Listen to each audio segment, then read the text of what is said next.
But now to the first panel of the day. Yes, to the future, taking action. The brilliant Sarah Thomas will be your next host to chair this first panel of the day. Now, Sarah is a social worker. She programme managed the National Fostering Network through to the launch of Foster Wales in 2021. Sarah was appointed CEO of the Fostering Network in 2023, and her knowledge and expertise of the fostering sector is extensive, advising on policy and practice both in the UK and internationally. Sarah, come and join us on the stage. Sarah, can you hear me? Oh, that sounds nice in these acoustics, doesn't it? I can serenade you again, Sarah, but I don't think the crowd would like it. She's here, she's coming. Is she? Sarah, Sarah, can you hear me? I'll keep singing. Thank you. Yes. Over to you. Hi, everybody. Thank you for a very warm welcome and a very scary picture of me right behind me. I'm not sure I've ever presented with a large picture of myself right next to me. I'll do my best not to get distracted by that. I am joined by an incredible panel. I think we were waiting for a few other members to join us. Do we have everybody on our panel? We do now. We've got Mark. Thank you. Does everybody have a mic? Okay, lovely. If we've got sharing of mics, please do so kindly with your neighbour. Okay, I'm Sarah Thomas. I'm the Chief Executive of the Fostering Network, and I was invited today to chair the first panel. What I was going to say to start out is that Fatima's mission is around using her platform to instigate change and improvements for those children and young people who are living in the care system or maybe leaving the care system at some point in the future. She wants it to be different, she wants it to be better, and she wants the outcomes for those children and young people to be a lot better than they are currently. And for members of this panel, instigating change in policy and practice to improve the lives of children in care has been a significant part of almost all of their careers. So it's a pretty formidable panel, I would say, with people whose job it has been entirely, for many parts of their career, to focus on those improvements. So I'm going to introduce my panel to you. We've got Baroness Longfield, who you've just heard for, who's the Executive Chair for the Centre of Young Lives and was previously the Children's Commissioner in England. We've got Professor Ray Jones, who's a leading expert in this field and was the chair of Northern Ireland's Independent Review into Children's Social Care. Thomas Carlton, who's the implementation lead for the Promise in Scotland. Josh McAllister, an MP, and again, a previous chair of an independent review into children's social care, this time in England.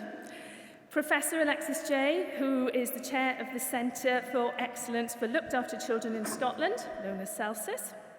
Mark Riddell, the National Implementation Advisor for Care Leavers. Barry Fletcher, Chief Executive of Youth Futures Foundation. Tapia Julius, who is the Principal Social Worker and a co-chair for Children and Families Social Work Network. Charlie Taylor, His Majesty's Chief Inspector of Prisons. And Suzanne Griffiths, Director for the National Adoption Service and Foster Wales. As I said, a pretty impressive roundup of individuals who are now going to be asked a few questions and hopefully guide us through some of their thoughts that they have on both our current care system and what it could look like in the future. So we're going to start by going along our panel and asking people what their greatest worry is in respect of our current system. What is it that keeps them up at night? What is it from all their research and all the work that they have done in this field that really, really concerns them? So I'm going to start down the end with yourself, Mark, if that's okay, and we will work backwards up the row. Yeah, no, thanks for that. Can you hear me okay? Is it working okay, this mic? Just to say, my biggest worry is that we keep doing what we already do, I suppose, and we've got to be more ambitious for our care-experienced young people. So as the national advisor, my job will be to make sure that when I visit local authorities, I challenge local authorities around what their local offer looks like. I want the local offer to be multidisciplinary. I want it to be different. I want there to be less cliff edges. And I want to support young people all the way to 25 locally. But then my biggest fear then is that we do a lot of really good work locally, that it's not reflected sometimes in national policy. So sat with a panel and people today who can influence government alongside yourselves would be to begin to work with government ministers through some aspects of the Children and Wellbeing Bill, which is going through Parliament at the moment, and we've got a set of corporate parenting duties that will be more legislative. So we're hoping that will make a stronger offer to local authorities, but also pulling together a national offer for each government department to say how they're going to improve the lives of care leavers nationally. So that will give us less of a postcode lottery and more of a national offer. My fear is that we're in difficult fiscal times, and how ambitious we can be might be questionable, really, given the financial position that we're in. But that's my biggest fear, is that we keep doing what we're already doing, which isn't good enough for our kids.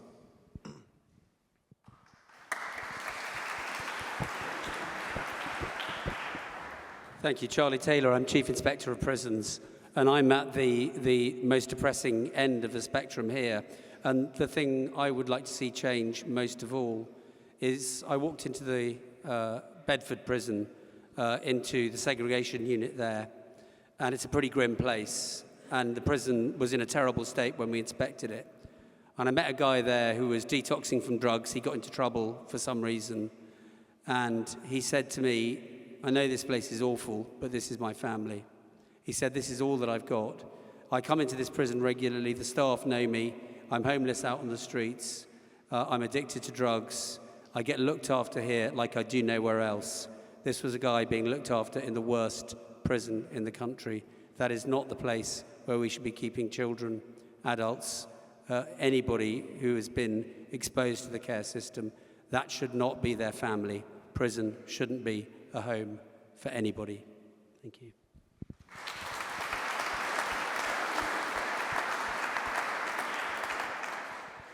Hello, I'm Suzanne Griffiths. I'm the Director of Foster Wales and the National Adoption Service for Wales. My worry, after nearly 40 years of working with vulnerable children and young people, including children in care, is that actually things are starting to get worse. There are things happening now that I believe we sorted out once in Wales. Things like children having to move their belongings in carrier bags and things like that. I know for sure we did sort that out once. So why on earth have we gone backwards?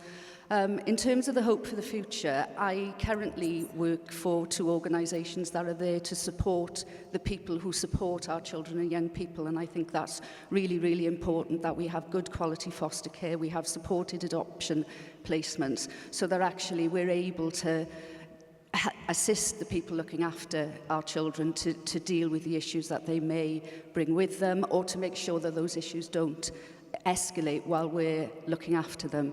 I think there's great power in working together, and we're fortunate in Wales that we're able to do that. We've got some collaborative organisations that work really well together, and through that comes innovation. It's not myself and the people who work in my staff who have the ideas. It's the children and young people we look after. It's our foster carers. We need to continue to listen to them and work with what they tell us so that we can improve the system, because they really do know what needs to be done. Thank you.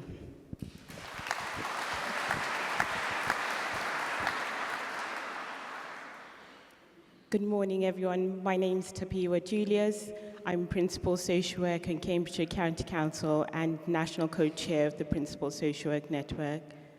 As Principal Social Worker, my role involves championing the voice of children, young people, and people with lived experience, including families. It's also about championing the voice of practitioners.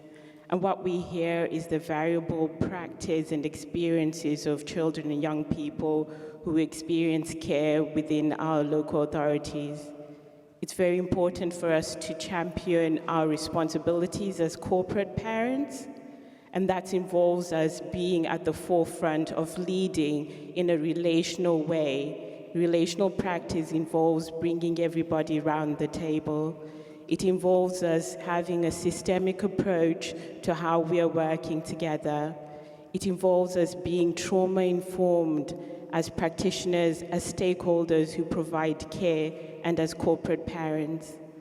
The Families First Partnership Program, which is social care reforms, gives us a good starting point to think about how we can take a systemic and transformational review to the way that we provide services to children and young people in care. It brings greater accountability and greater responsibility for everybody so that we can come round together and improve the outcomes for our children and young people so that they can have better lives and better homes and better care from all of us.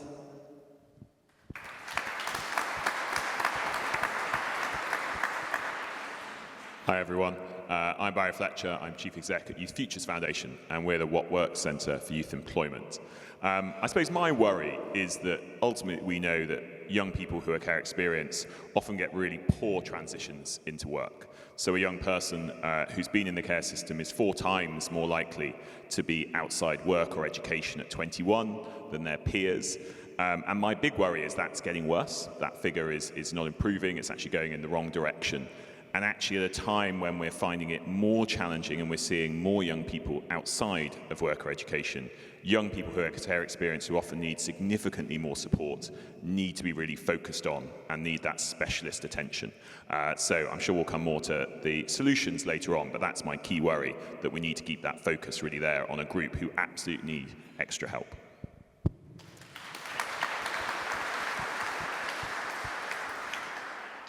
Well, good morning, everyone. My name is Alexis J, and as was referred to earlier, I am the chair of CELSIS in Scotland. But I do want to draw quite heavily on this input in the 7 years I have recently spent as the chair of the independent public inquiry into child sexual abuse. My aspiration for the content of today and tomorrow, in particular referring to this area, is that children in care settings and indeed custodial settings away from home are safe, secure and free from the threats and the actuality of sexual abuse, and abuse not just within a care setting but out with it where there's little done to prevent this from occurring. Almost without exception, every account of sexual abuse experienced as children tells of a life fundamentally altered and affected by the abuse, and how much worse for children in care, who are 4 times as likely to have experienced sexual abuse than children in other kinds of settings. So that's what I want from today and tomorrow, and I can certainly talk more about that if people are interested.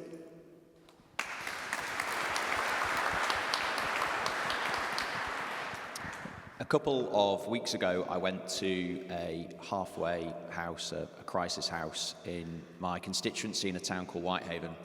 And in that place, there was a young man who was in his early 20s. He'd just come out of prison. He'd grown up in the care system. His parents, as well, had grown up in the care system. And my worry is that we could put huge efforts into refining and trying to fix the system for children to grow up in. But children, every human being, needs a tribe to grow up in. That's where they grow up, in love, in relationships, not in a system. And so my real worry is that sometimes the pursuit of trying to make the system the best it can be would still leave too many children leaving the care system alone at Christmas, without people who are there to celebrate the highs and lows of life, and that is the root of the issue that we're trying to address. So we need to rethink, rewire the care system to be there in pursuit of establishing, crowding in, keeping those lifelong loving relationships, that tribe around every single young person who leaves care. It is part of the human condition, and it is no surprise that young adults struggle so much when they've grown up in a system then deprived of love.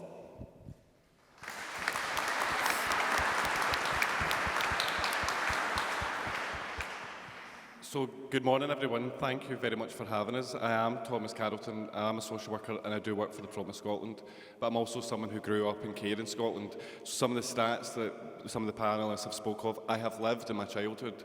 As a social worker, a children family social worker, I have seen that we've improved the environment for some of the settings in which people grow up, but we have not changed the experience. So actually in Scotland, back in 2017, because of the care experience community claiming their collective voice, Scotland committed to actually delivering an independent care review, not because our services were deemed inadequate or unsatisfactory. Actually, the inspected our services to be quite good. But the care experience community were able to evidence that it was the decisions and behaviours of our biological parents that required us needing the care and protection of the state to safeguard our life in childhood. But what we were able to evidence beyond any doubt, that it was the decisions and behaviours of the state that was prohibiting us from being able to become successful members of Scottish society. And therefore we embarked on a journey that lasted 3 years, and on the 5th of February 2020, I was very privileged to be invited to the Scottish Parliament, where not just the government, but the whole Parliament united and says that they would deliver the promise that has been made to children and young people. So there were 7 reports that were published when the care review concluded, and the main one is the promise. It outlines a vision for Scotland to deliver on radical change to ensure people like me will have the same chances as their peers in the future. What keeps me up at night is that Scotland already knew what actually needed to be done. We've known for generations what's required to enable children to grow and thrive successfully, and we haven't always been able to enact on it. We have now in Scotland listened to over 5,500 people in the independent care review. We have made a political commitment in our Parliament to actually deliver radical change. It keeps me up awake at night. I worry sometimes that we will not deliver that necessary change. And what that worry is that children who endured the unimaginable in childhood will continue to endure an unimaginable, difficult experience and become an adulthood. I was homeless at 16. I never thought I would ever get to sit in places like this. And actually, people like me should have the ambition and the dreams of being in places like this, as opposed to just accepting some of the unimaginable things that we as care experienced people are expected to endure. So what I would say is the issues of care experienced people transcend land and sea borders, but in Scotland we are on a journey to deliver change. We're halfway there, and I would say it's important that all of you here and out of these rooms support us on that journey so that we can better improve the life chances of people like me.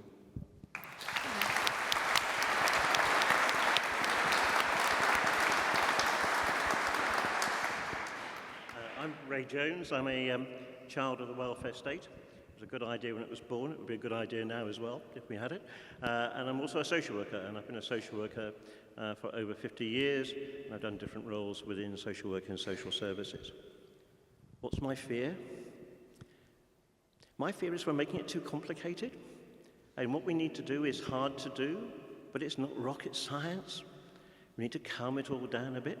We need to think about what families need, what children need. And what people need is care, commitment, consistency, and continuity, usually provided within their local communities. And we moved away from some of that. So my fear is we'll continue on the journey that we've been on now, well, certainly since 2010 and a bit before as well. So we need to reroute, but we need to do it in a measured way. Let's calm it down a bit.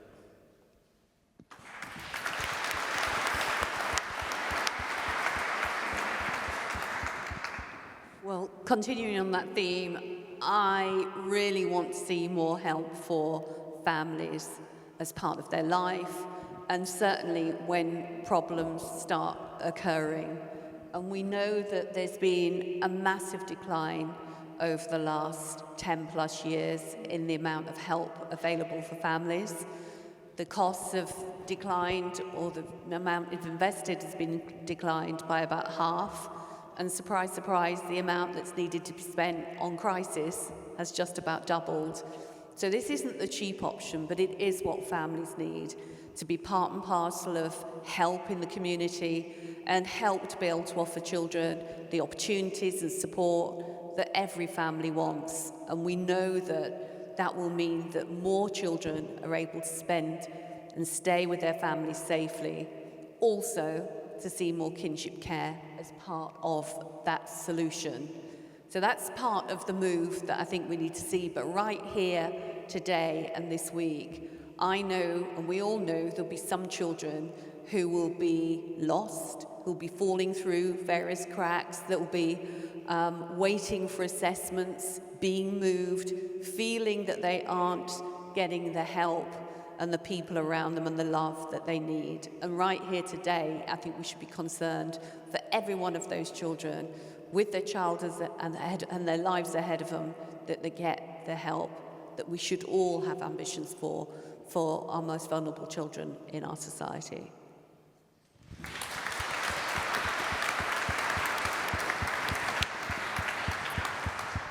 Okay, thank you so much to the panel for setting out their worries. I imagine that many of you in the room listening will share much of what has been said. These are worries that are universal across the UK, and you will have noticed that our panel includes representation from each country in the UK. So we have a real depth of knowledge and understanding here. I'd like to ask our panel now about what development or improvements, maybe small, maybe large, but something that you have seen during your work that you feel has made a difference. You know, where is there good practice? What have you seen? And how could we make that something that becomes a reality? Because one of the things that are very important to Fatima, and she has talked to me about, is that this is about solutions focused. This very much is about a catalyst for change. So where have you seen good practice, and what is it exactly? What difference does it make? Should we go the other way, Anne? Is that okay with you? Yeah. Thank you. Well, I'll continue my theme. Great. Shall I? So I want to do a plug, a big plug for children's centres and family hubs. I spent a lot of time, got a few little hands up here. I spent a lot of time now, some time ago, not only arguing the case for, but also have the privilege of working on developing Sure Start and actually being part of that delivery too. And anyone who was part of that will know the difference that made to communities, having people working alongside families. We also know, because the evidence tells us now from the IFS, the difference that made to health, to parenting, to educational outcomes, and indeed to involvement in the criminal justice system as well. So it's part of what I think families want as part of the community and the society we live in. People around they can turn to for help, not only when it gets to crisis point, but as we go along with trusted professionals and people that are there to be able to help break down those barriers and provide the springboards that so many families want and need. Thank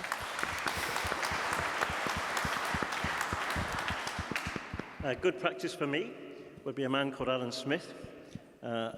My family was homeless when I was young. We were rehoused in council housing in 1954 in a new housing estate. Became very stigmatised over the years, and children like me are not supposed to be in the Guildhall, then nor now. And there was a man called Alan Smith, who was a teacher at one of my schools, who had a different view, who stayed beside me. I still see him now 3 or 4 times a year. He's 94. And that man, Alan, gave me aspiration, stood beside me, as my parents did as well, and helped me to see that, it didn't have to be as it was going to be for most of the children who I grew up with. And that could be you. That could be you. You could be an Alan Smith.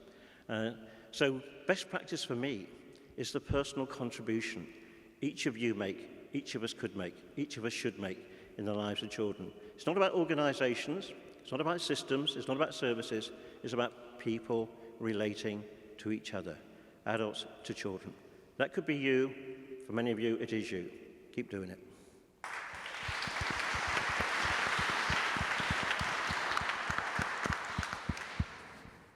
So as a child, but also as a social worker who's very proud to be part of the profession that won my heart as a child, I've seen good practice throughout my life. However, what we need to be mindful of is the life outcomes of children. And if the life outcomes do not correlate positively, then actually we need to be ensuring that more of our practitioners are able to deliver on the aspirational practice that people here have spoke about. But the reason why we're pursuing systemic change in Scotland is to enable people like me, when I return to frontline practice, to be able to practice in a better context, in a context in which I don't feel that I'm not being able to do the best for those that I'm seeking to serve. So what I would say is I see good practice across the country in Scotland, and also have heard of good practice here, but the only way that we'll actually begin to deliver real change for care experienced people and positive futures if we have deliver a more equitable experience in childhood. And that won't be achieved just by one single practitioner or one profession. It requires a collective effort to actually change the way in which we deliver care so it better serves those that we are seeking to serve. So that would be my 2 pence worth. Thanks.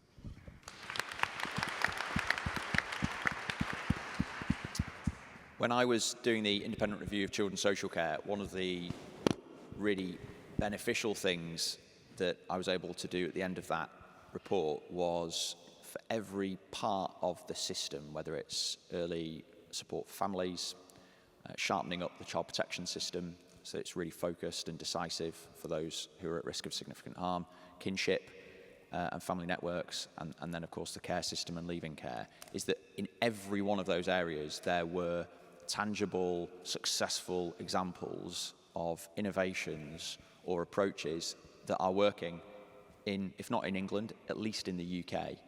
And they share some common features. They've often grown up despite the system, not because of it, so they're working at the edge of the conventional children's social care system, if you like. And the endeavour that we're on is to mainstream and create the incentives in the system for all that good stuff to become the new norm. So whether it's the brilliant work that Pure Insight do for care leavers and actually providing proper mentorship in Stockport, whether it's family group conferences and successfully doing those with real fidelity and focus on quality, whether it's some of the brilliant initiatives that are happening in the fostering system or support for kinship carers, there are specific examples. And to my previous point about loving relationships, Lifelong Links, which is an amazing initiative by the Family Rights Group, for more and more children and families to benefit from that sort of approach. You look at it and you think, this is what the children's social care system should just do. Why is it on the edge of the system? And of course, they become proof points for the change that's needed.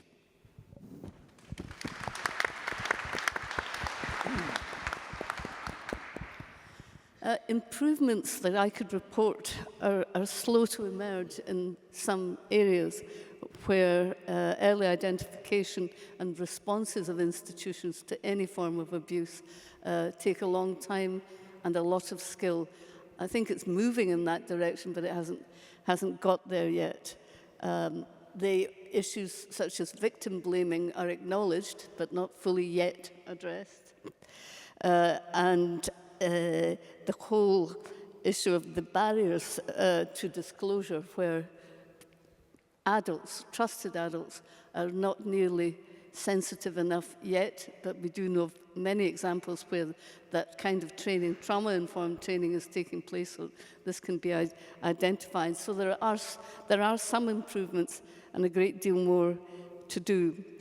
All aspects of abuse, and particularly child sexual abuse, are huge taboos, and people don't talk about it in the non-prurient way that it needs to fully understand the most appalling experiences that children have had that can affect the rest of their lives. And this is so much more the case in institutional settings. Thank you.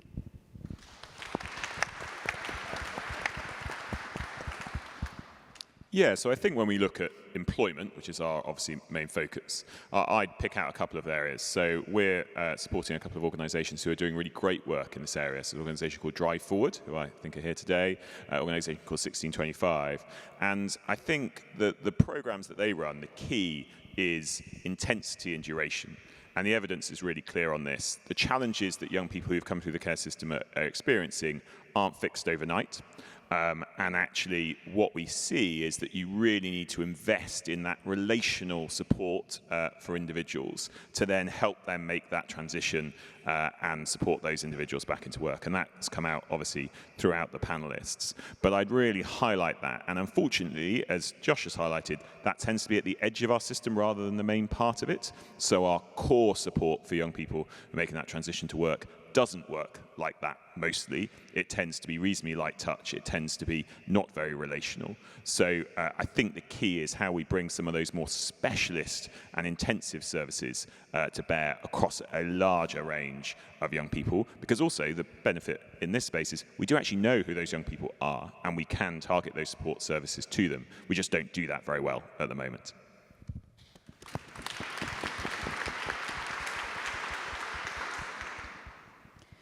The good practice that I'd like to highlight is the work that's done in education, particularly by our virtual schools. Our virtual schools work really hard with all stakeholders, with parents, children, carers, so that they can achieve good outcomes for children. I want to highlight some good practice in Cambridgeshire County Council by our virtual schools.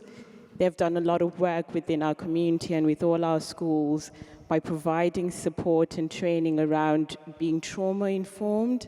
Recovery through relationships is the model that they use to support educators, to support children, families, to support the carers, so that everybody has an understanding about the children's lived experience and being trauma-aware, so that we can deliver a more trauma-informed approach that's caring, that's relational, and we achieve better outcomes for our children. We also take our corporate parenting responsibility seriously. We facilitated through our virtual schools a work placement for our children in care last year, which was very well attended by our children, and it prepares them for employment, and it gives them skills, and it also demonstrates our ability to take our corporate parenting responsibilities.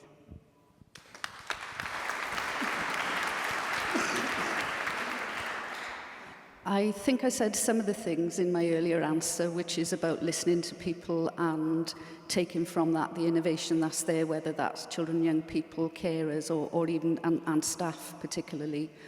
I think the other thing that we've tried to do in Wales is to try to do some things a little bit differently with scarce resources and make good choices about what we've invested in.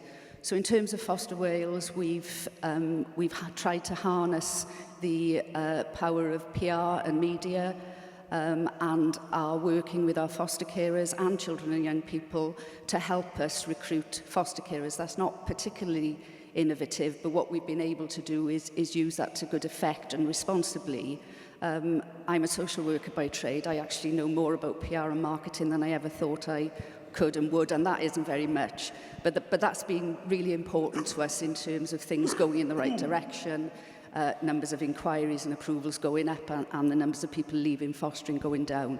I think the other thing is trying to use technology slightly differently. Again, I'm not a technological person, but we've just launched a kind of a web-based, I think it's an app, it might not be, but it's called the Big Welcome, and what that does is put all our foster care profiles on something that children and young people can see. If they're being moved in an emergency, they can see where they're going, they can see the people they're going to live with, they can see the dog. And there was a lovely story very recently about how the anxiety of one young person who was being moved, didn't want to be moved, and why would you want to be moved? But the fact that he was able to have a look at this and see where he was going actually did a huge amount to reduce that anxiety and help him to move on. So those are some of the things that we hope to be able to share with people later on. Thank you.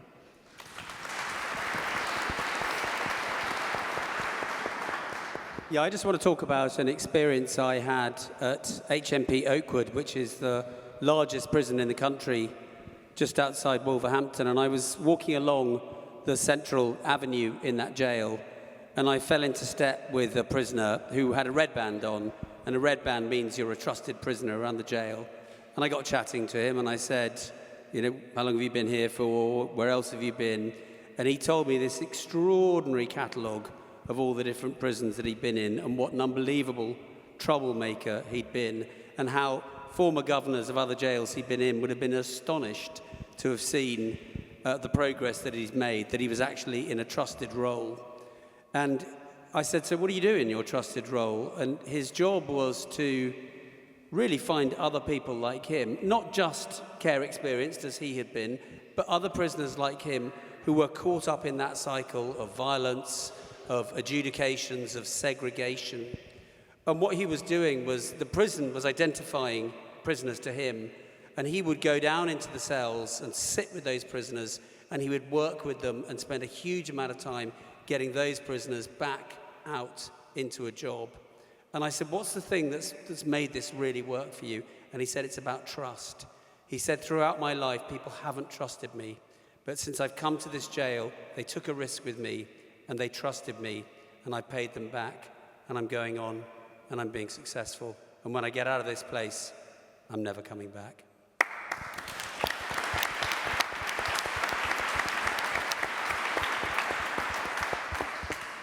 I think just before I talk about some of the good practice that I've seen, and I've been to 80 local authorities in the last 7 years, and a real shout out to local authorities, because I think local authorities get a really hard time, and there's people in the room, personal advisors, heads of service, social workers, and leaders who've worked dedicated and passionate hard to make the lives of young people better. So I want to acknowledge that bit first, because I think that comes out as really strong, good practice. We're not there yet. I think it's still very much the passion and some of the ambition in some local authorities we haven't got right. So introducing a corporate set of duties will probably make a little bit of a difference to that thinking. The two other things just to say is that it's a disgrace that out of every 100 care leavers between the age of 18 and 20, 40 of those are unemployed. That must be a disgrace to this country. It has to be an absolute disgrace that 40 of our kids out of every 100 are on universal credit, which is really tough. It's £72 a week. Try and live on £10 a day, which is really, really tough. And the second thing to say is really that local authorities have got lots of job vacancies, thousands of job vacancies. It's a bit like the NHS. We're crying out for people to work in the NHS.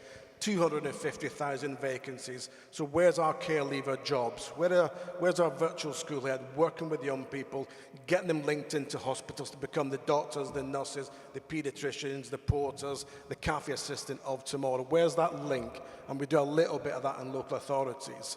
The third thing to say, really, the practice that I do see is, again, it's a disgrace that we've got between 25 and 30% of 18, 19 and 20-year-olds are made homeless by their corporate parents, which has to be something we've got to just stop doing, absolutely stop doing it. And when you looked at local authorities, if we do a freedom of information request across every local authority in the country, and you ask them how many empty void properties have they got with their housing associations, private landlords and social landlords, there are thousands of properties. So I struggle to see why we've got unemployed care leavers and we've got care leavers who live on the street when we've got thousands and thousands of empty properties. Now, what I see is when I see those things joining up together, this is the good practice bit. Some really good practice in the London Compact. So if you live in London, we're beginning to work across 33 local authorities to try and work closer together. We've got a big shout out to GM, if there's anybody in GM here today, because the GM guarantee is an offer across 10 local authorities that gives you a guarantee of wherever you live in those 10 local authorities, you get treated as a care leaver, regardless of whether you're Manchester, Stockport, Bury or Oldham. And then the third bit I see is the Liverpool City region. So if you live in Liverpool, you get free transport, absolutely ferry. It sounds like a song, Ferry Across the Mersey, but it is Ferry Across the Mersey for free. You get train, you get tram, and you get bus travel. And that's because the regions have come together. So there's some work that I've got to do with our regional mayors to bring that offer into real life. But it's a nonsense that we've got the two anomalies of 40 of our kids unemployed and people still living on the street. Thank you.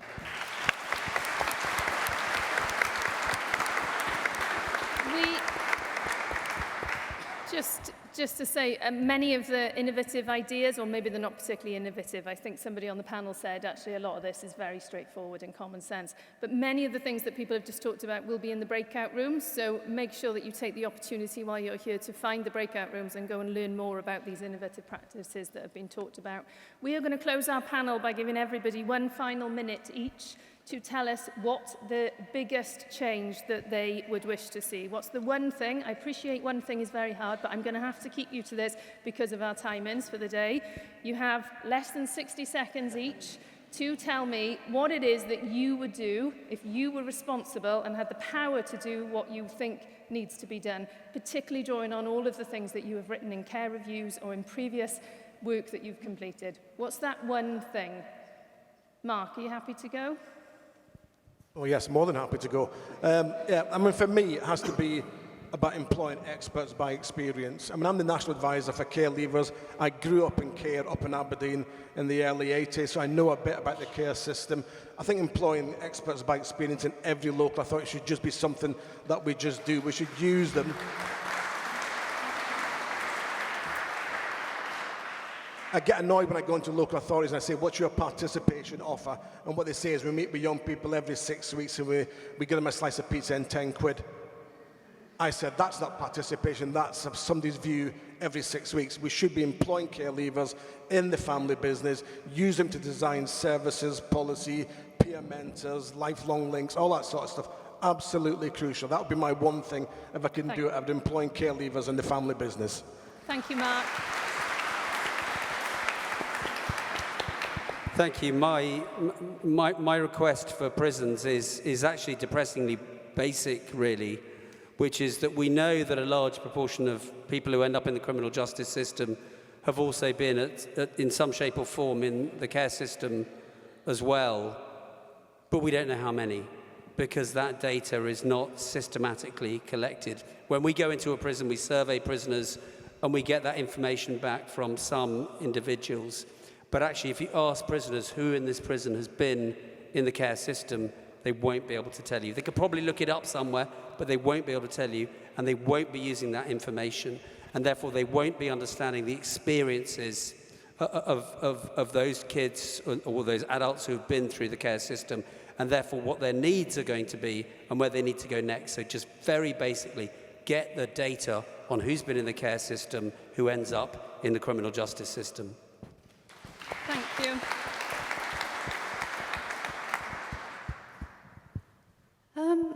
I think can I have two, Sarah?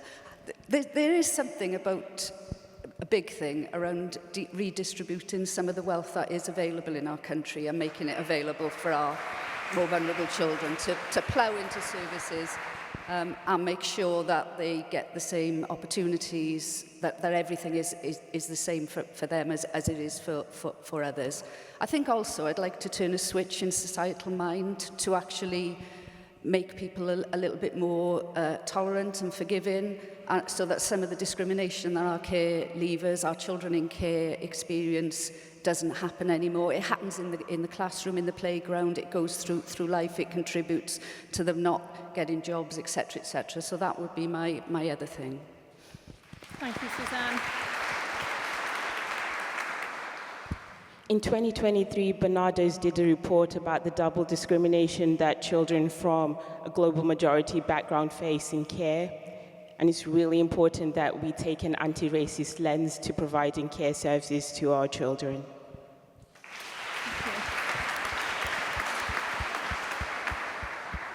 Yeah, so I think mine would be a genuine guarantee of a job for every young person who's coming out of the care system. It's definitely possible to do.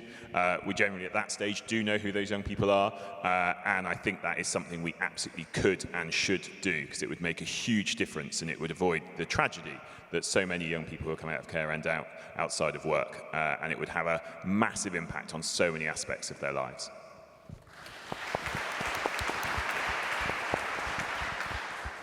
Introduction of mandatory reporting, which I'm pleased to see has been initiated by this government. A redress scheme for victims, a single child protection authority for England and for Wales. The introduction for England alone, which I think is actually shocking, of workforce regulation for those who work in regulated children's setting. The other 3 countries of the UK all have that already, and it's a disgrace that it doesn't happen in England.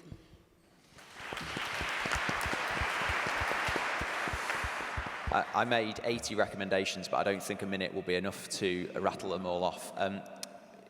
When the war in Ukraine started, as a country, we went from 0 to 100,000 homes for Ukrainian families approved within a year. It's an extraordinary thing for us to do as a country.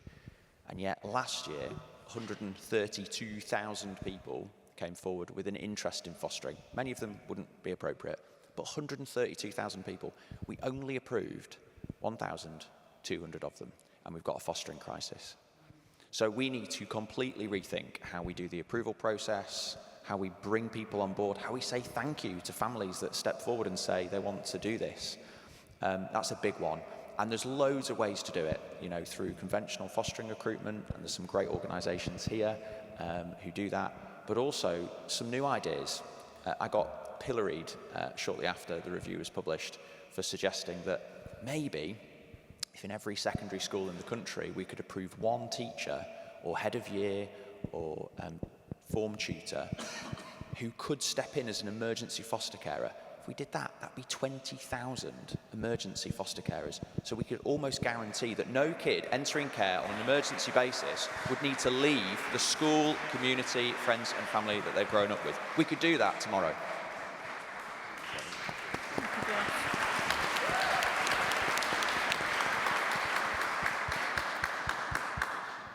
So, I, as someone with lived experience of care, speak of a hope for tomorrow rather than seeking blame for yesterday.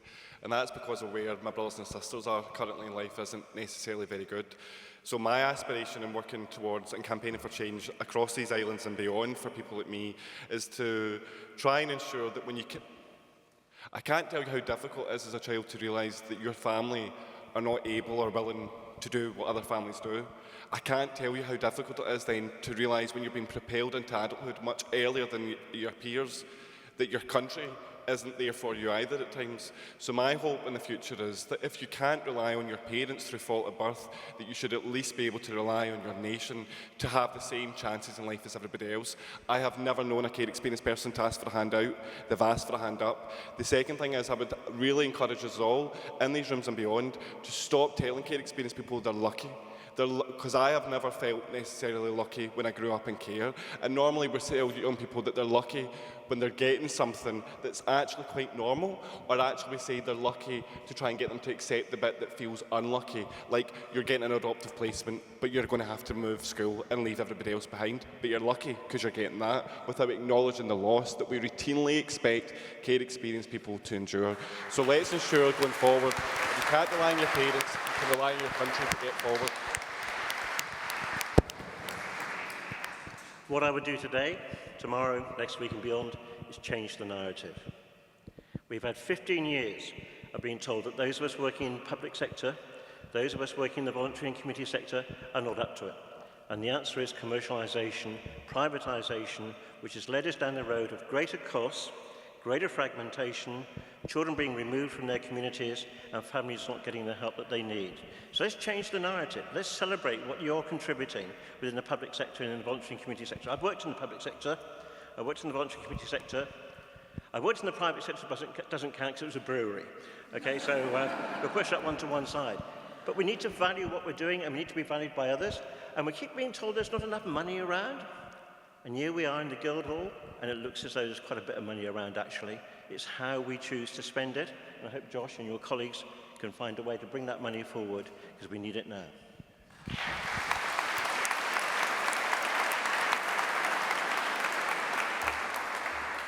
Well, I'd make reducing the risks that the most vulnerable children are being asked to carry day in, day out, a national mission for us as a country, but also locally too, in local areas. And then ask all of those that got the power to do something about it, be that schools, be that health, be that local authorities, to lean into that. So it's something that we see with pride and we see in terms of progress in terms of how we are advancing those children's needs. And a part of that, to put those springboards in place for those children to get the best opportunities we can and define that locally in our lives, but also as a country of how we are succeeding.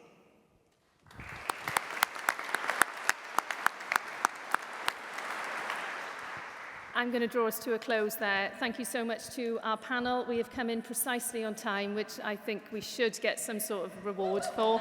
And just to say thank you all very much for being here today. The members of the panel are here, some of them for the rest of today. You may get to speak to them. They may be in breakout rooms. And it's been a huge privilege for me to be able to ask you these questions. Thank you so much.